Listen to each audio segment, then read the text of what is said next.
this is finally the first time I've been excited to talk about Kanye on this program in at least a year, if not 2 years. He reeled you back in with the nostalgia. He reeled me. Yo, I can't listen. Like, yo, he got you can't help it. You can't. I felt emotional watching it. I realized that basically I had a really bad breakup with Kanye. It's like the worst breakup I've ever been through, and he made me feel so jaded, not just about him, but a little bit about rap and about work and everything. I realized it was that deep. Ladies and gentlemen, you have locked into Rap Life Review. I'm your host, Ebro. Join me, Low Key, and Nadeska as we get into the Rap Life playlist, the hottest records out right now, the new albums, the business, and the culture of hip-hop. No topic is off limits. It's Rap Life Review.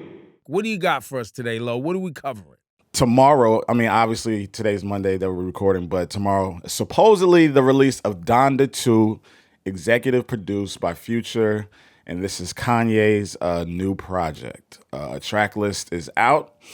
He also announced that he's not putting this album on any DSP service. No Apple, no Tidal, no Spotify, no Google, no nothing. It's going to be on his Stem, you know, that little package thing he has, and he's selling it. The Yeezy the Stem player. Stem player. Selling it for $100. $200. $200. He owns all of it. That's his business. That's his tech. That's his company. And he's keeping all the revenue for himself and his company. No music for us. No music for Apple. No music for Spotify. No music for Tidal. I pose a question to Ebro and Nadeska. Good move, bad move, indifferent. Do we care?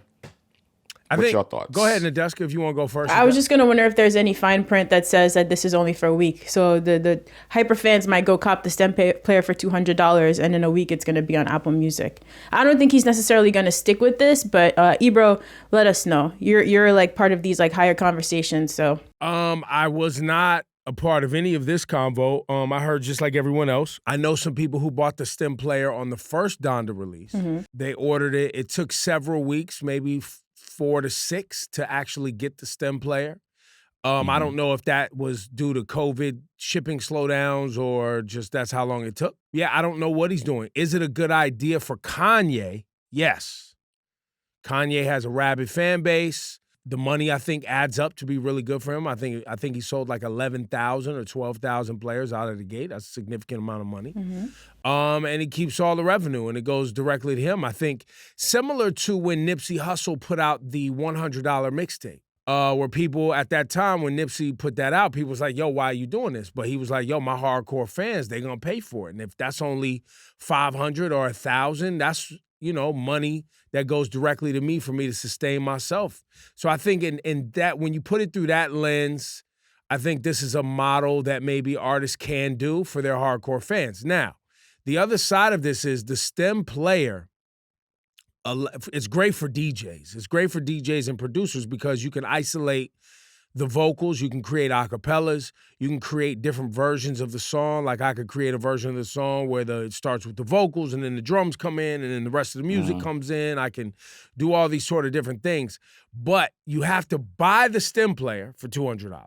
You have to take the Stem player, go to the website, then download the music into the Stem player, and then you can play the music on the Stem player. It's not as if the Stem player, at least the way it was explained to me, was loaded with the album already in it. There are steps that you have to follow. Once again, for hardcore fans, DJs, producers, I think this is a great thing for them. But I don't know if this is going to work for all artists. You know what I mean? I know there's definitely talks about this changing music and da-da-da. But I think the barriers to content is something that we always have to consider when we're thinking about new ways that people engage with music or any type of art, right? Like how hard, what does it require for me to do it, right? I have to buy a thing for $200. Then I got to go to a site and download a thing. Then I'm good to go at that point. You know, most people ain't doing all them steps. But I think we should acknowledge Kanye has always been, I know people are getting a look at his new documentary. I know there's a lot of conversation about who he's always been now, which I think is a good convo because people are being reminded that what we see of Kanye today, while it is in a more annoying version because he's delved into politics and things like that, when you look at Kanye throughout the entire storyline, he's always been a disruptor.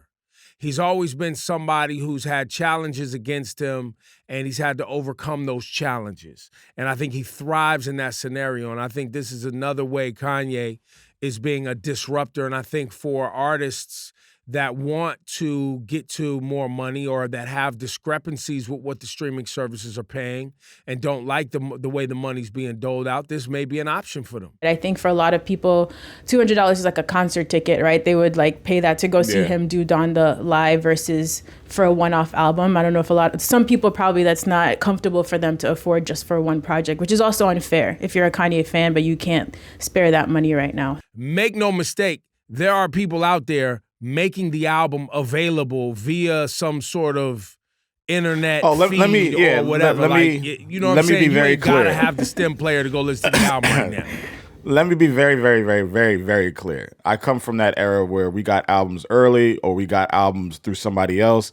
This album is going to be uploaded, and we're going to listen to it without the stem player. There's some people that don't want to rearrange vocals, don't want to, mess with the techniques or whatever. We just want to hear it, and we're going to get it. You know what I'm saying? After this album, he's going to go quiet. He's going to go dark. That's your prediction. My prediction, a week from now, I don't think we're going to be talking about anything else. Maybe the music. Nah, there's a Pusha album. Remember, you got Pusha T album. I mean, Pusha, and there's also another new piece of information with Pusha. But we'll stay on Kanye for right now. He's going to go dark. The album's going to say what he's going to have to say. Stem players out.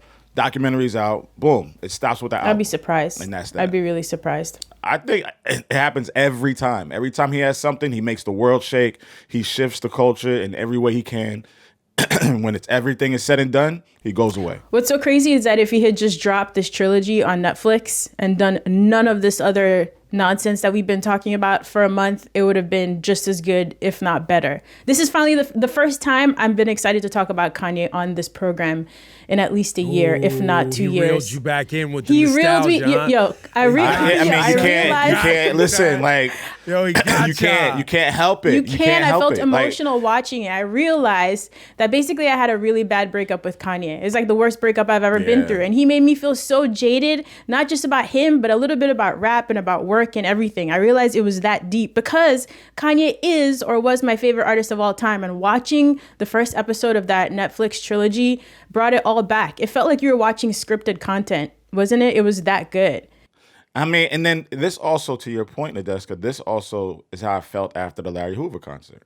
When you saw him perform all those songs, like no Sunday service bullshit, just like the college dropout stuff, the graduation, late registration. We saw what we fell in love with on stage, and we were like, that's the person, that's the one, that's right there. And then you watch the documentary, and you're like, you forget everything that he went through. You forget him bum rushing the offices. You forget him begging for a chance. Did you hear those stories a lot too back in the day when I worked at MTV News? I always heard the stories about Kanye popping up. Ebro, why are you sitting there smiling like this? Why can't you? Because he swore.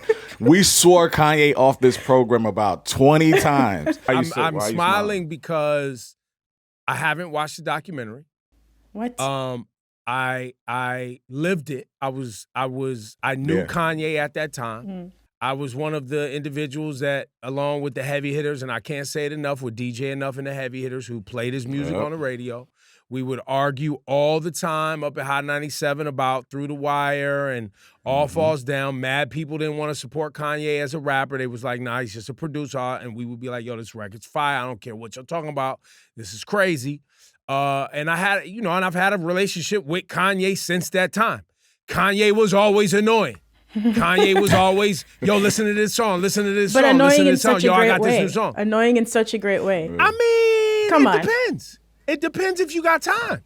It depends. Nobody had time. That's what we learned in that I can't just listen to your music all day. Nobody had time. You can't just stop me in the middle of whatever I'm doing, and you just can't. And in those scenes, seeing people respond to Shaka Pilgrim, shout to her that way, I laughed. She's fine. She doesn't care. Do you know how many times Kanye went into people's offices? Oh, yeah. You know how many times she had probably heard? Kanye would change a snare sound or mix a kick drum a different way and want to play you the song again. Yo, you know, what do you think about this? No, what do you think about it? Yeah. You be like, my mans, I like the song already. It's done. Like, I like it. I like it. When are you putting it out, son? Yeah, like, that's unfortunate that people are upset about how I didn't think anything of it. I just thought it was funny. It ain't serious. Yeah, it's just Kanye stage. Nah, it wasn't. That's why a lot of people were sticking up for her. Yeah, like, but that's why I was smiling, because it's good. You know, like you said, I'm jaded in another way. You know, I wasn't really irritated. I already knew Kanye's shenanigans the whole time.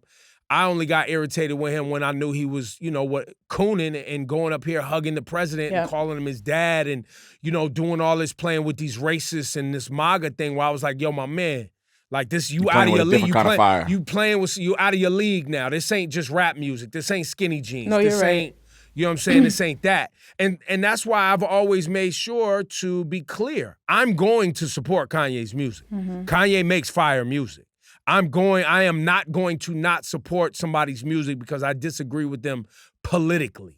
You know what I'm saying? Unless they are a stone cold racist N-word user, and I'm just like, yo, I can't even rock with you. Like you know what I'm saying? But Kanye's our brother. Yeah. Kanye's somebody that we've loved for a long time.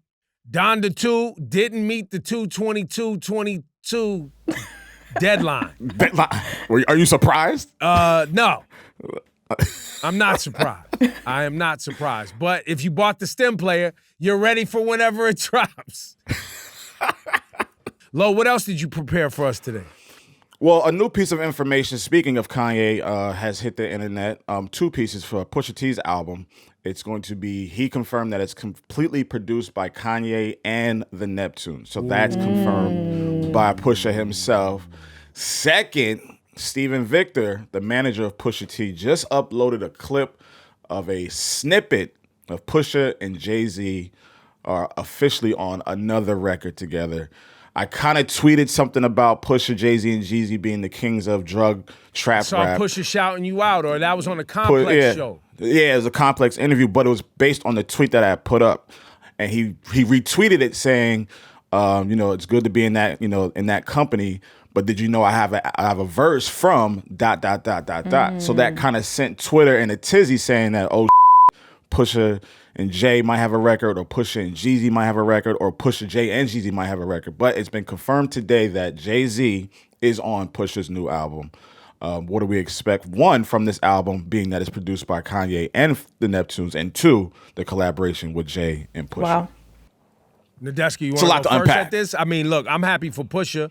This is full circle for him, right? I think this is, you know, Pusha working with Kanye, being on good music has always been a great thing. I also think that, you know, him obviously starting his career, being a native Virginian, and, you know, the clips and all that, working with Pharrell early in the early days, you know, it's a full circle moment for Pusha to have both of two producer greats, hip-hop music greats on his album together. I'm sure the music will live up to our expectations. I don't see why we would think otherwise. Well, you guys know I've already been excited for this album. Like I said, I feel like Pusha hasn't missed yet when it comes to dropping these projects. We've been waiting a long time for this one. And I'm wondering now if this is just going to be his best album so far, which would be saying a lot because all of the rest have been great. So this is one of the projects I've been most excited about, especially since he's back with the Neptune. So I'll buy a stem player for a Pusha album. I love Darkest Before the Dawn. Ooh. That was a good album. People slept on that album, and that's one of my favorite Pusha albums. I mean, and also, I'm going to tell you why I love that album. Not only is it slept on, the features on it are crazy, and everybody loves to act like Pusha only talks about drugs and coke in the streets. Coke rap. Yeah. That Darkest Before the Dawn is very dynamic, which is probably why I think in the back of his mind, he's like, yeah, y'all keep trying to act like all I do is coke rap. Everybody tries to act like that, but y'all not even really paying attention to my discography. Ooh, yeah. So I think with that point, I think being that he proclaimed that this is going to be the best album of 2022, I think we're going to get hints of that album on, we don't have a title for this album, but I think it's going to be as dynamic as that project. I think this is going to be his stage.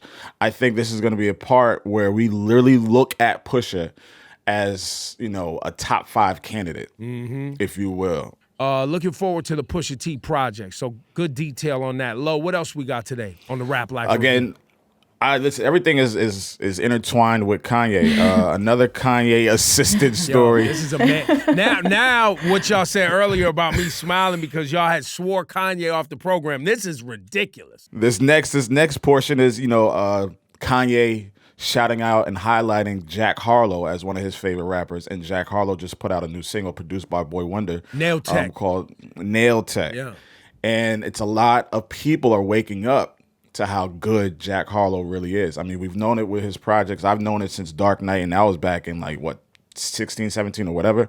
But this record, for some reason, is gravitating to a lot of people and a lot of ears, and Kanye caught wind and really, put him up on a pedestal. So I just want to make sure that, we shout Jack Harlow out with that new single. Did y'all get a chance to hear it, Deska? Yeah, it's dope. I'm a fan of Jack Harlow. I think a lot of people were skeptical early on, but he could rap, and I think I actually had a chance to meet him for the first time at Apple Music. He was on my show a couple of years ago. At that point, it was still really early. I don't know if that first record had really, really blown up, but you could tell he was someone who's serious about rapping. You could kind of tell the first time you meet a person if this is something they're kind of just doing for fun, but seems like he studied the craft and put in a lot of time, and then when his moment came, he was really ready. So I'm definitely a fan. Kanye said specifically, Jack Harlow is top 5 right now. Top 5 rappers right now. Right now.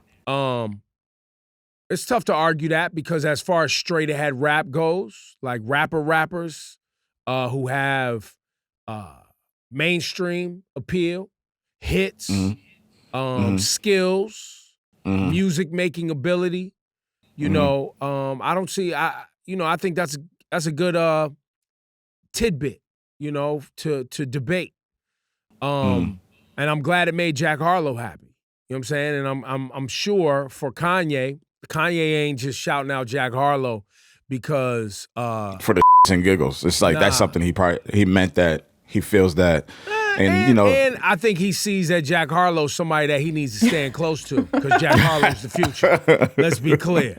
There's gonna be Kanye's gonna figure out. You think it's a bigger play? Of course. Oh my God! You're not wrong. So one thing from the Genius trilogy, right? This whole thing about Kanye and Drake, and my thought was always, I look at Kanye as a super producer who has also rapped well at points, right? Put out great albums, but I never think of him when I'm thinking about the top 5 rappers of all time, top 10. But the fact that he had to work so hard to get people to take him seriously as a rapper, and he wouldn't have blown up if he was just making beats to the point that he is now. It does make sense when you really think about it that he still feels so threatened by people like Drake, and he feels like he would need to stay close to the top 5 MC. Does that make sense?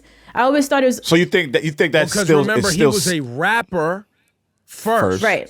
Who also produced. Exactly. He only got people's attention because of his beats. They didn't want to hear his rap. I know, and he had to work so hard. He's always a rapper, so he and what we know about rappers is what? They're competitive. And they want their recognition for their craftsmanship. Kanye has said some amazing things throughout the years. Yep. But when you're talking about best rappers all time, most people ain't mentioning Kanye at all. Mostly because we don't know what he wrote and didn't write because we know people obviously contributed to his rapping abilities and the words that he's put on songs. So I think that's mostly there. But I think, he carries a chip on his shoulder. He's competitive. But shout out to Jack Harlow, dope single. Jack Harlow deserves all the salutes, man, all the love, man. He's great at the craft. He cares about the craft. He's funny. He's personable. He's making great records. You know what I mean? Like, why not? Let's go for it. And Kanye sees the heat. He knows what to stand next to. Kanye sees everything. We know that. Kanye, that's a big play. I didn't think about it at first, but that's a bigger play down the line. So we'll see what that relationship forms. Young lady by the name of Omeretta the Great out of Atlanta has a record called Sorry Not Sorry, where she's calling out different portions of Georgia or different portions of the city of Atlanta, saying that part of the city is not Atlanta. And there's a lot of people that aren't happy. A lot of artists that aren't happy that are from the city of Atlanta. A lot of fans that aren't happy. But the song is called Sorry Not Sorry. You can add it on Apple Music. I think we should put it on the Rap Life playlist, but it's causing a lot of heat and controversy. So when you guys get off this program, go check that out. Go check out the conversation because a lot of people aren't happy, but it's a great record. I hold it's a zero, really, really I good hold record. zero jurisdiction to have any comment on what is and what ain't in Atlanta. No, I'm not, and I'm not saying we should. What I do want to point out is Atlanta has always been a place in hip hop that was very unified and very supportive of one another. Also, their unity has helped that city remain one of the hotbeds for hip hop in the nation because there's so much unity, because there's so much support, artists supporting one another, the industry support, blah, blah, blah. Does a record like this get blowback because it flies in the face of that unification in some ways? Like, why would Omeretta now get negative feedback from the city because she's put in this kind of spotlight or this taking this divisive approach, should I say? I mean, it sounds like, again, like you just said, I have no business speaking on what is and what's not Atlanta, but it sounds like based off of her tone and her conversation that this has been a topic of discussion amongst people down there that would fly over our head. And I think what she's doing is bringing it to the forefront of people that love Atlanta. Don't fall for it. Listen, take it from New Yorkers who can never get on the same page about nothing. Don't fall for it. Do we give any attention to the conversation around the game not being at halftime? Does that hold any interest for either of you? I saw that moving around in hip hop. It was an interesting debate. I saw some people, obviously. I mean, and I get why the game is feeling some type of way, and you should. You know what I'm saying? But I asked the question, what would you not do up there? Because the time available was the time available. Mm-hmm. Oh, what would you take off? So what would have went away so that game was going to be there? Because I think the only reason 50 was there was because Dre did the beat and the record was so massive. And it's still massive today. Like that record, is a part of just culture as far as a birthday record, as far as a club record, as far as a record that just plays everywhere. As far as a New York record, right? Not even New York, way beyond New York. No, I'm just adding in that. But if we're keeping it in the buck, and I mean no disrespect, we keep the same five that are up there. I'm sorry, Game's records do not resonate worldwide to the point where he stands on that stage and makes a difference or brings the synergy together. Game's first album, the documentary, was massive.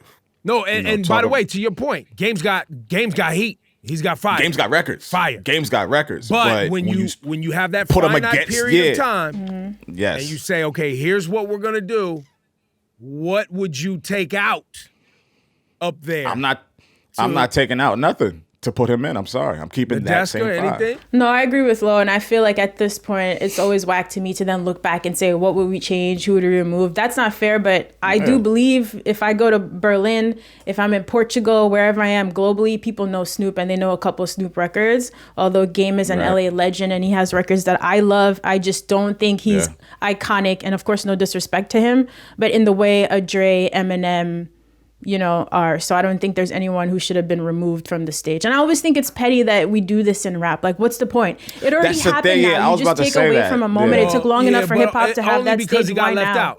It's only because he's an LA icon and he got left out of a moment in LA. And he's also Dr. Dre's art. Okay, fine. So then I asked you guys this question. Could it have been something personal and personality-wise? Sometimes it just comes down to people not liking each other or getting along to get a look. Like, period, right? It could have been, but I honestly think it's the first one. I think it was a matter of what are the biggest songs, the biggest, most universal songs that we have to have. And with Kendrick, it was like, we got to make that. We can't not have this hint of politics and culture. Like, you couldn't just get up there and be straight mainstream and not have that tinge of what Kendrick represents for the moment we are in as black people in America. Look, for Nadeska and Lo, great job today, Lo. Yeah, you did phenomenal, give it up for this, my man. friend. He finally did some work, man. You know what I'm saying? Appreciate you, bro. It's Rap I Life appreciate Review, y'all. man, and we will be back next week. Remember, check out the Rap Life playlist available in Apple Music. Subscribe to this here Rap Life Review, and much love to y'all, and thank you very much.